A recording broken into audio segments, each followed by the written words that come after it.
बहुत पुरानी बात है। एक कौम थी जो एक शानदार शहर में आबाद थी।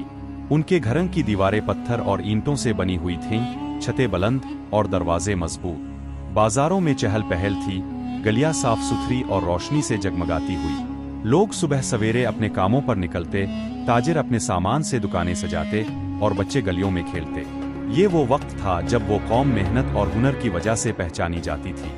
उनके बादशाह का महल शहर के दरमियान में वाक़ था। एक ऊंचा कला, सोने चांदी से सजे हुए हाल और पहरेदार हर वक्त चौकस। बादशाह रियाया पर हुकूमत करता, फैसले सुनाता और लोग इसके इंसाफ और बहादुरी के किस्से सुनाते। इस कौम के लिए ये ज़माना उरूज का ज़माना था। लेकिन वक्त के साथ साथ हालात बदलने लगे। दौलत और ताकत ने उनके दिलों में गुरूर पैदा कर दिया। अमीर लोग महफिलों में शराब व कबाब से लुत्फ अंदोज होते, रक्स व सरूद की महफिलें रात भर जारी रहती। दूसरी तरफ शहर के कोने खुदरों में गरीब भूखे सोते। उनके बच्चे रोटी के एक टुकड़े के लिए तरसते, मगर कोई उनकी आह ओ बका सुनने वाला ना था। अदालतों में इंसाफ बकने लगा। काजी और हाकिम रिश्वत के बदले फैसले सुनाते। जालिम हंसते और मजलूम रोते। सच्चाई को छुपा दिया गया और झूठ उनकी जुबानों पर सजने लगा। गलियों में हंसी की आवाजें थीं, मगर दिल जुल्म और गुरूर से भर गए थे। फिर वही वक्त आया जब हर कौम का इम्तिहान होता है। आसमान पर काले बादल छा गए, हवाएं तेज होने लगे, दरख्त जाए करने लगे।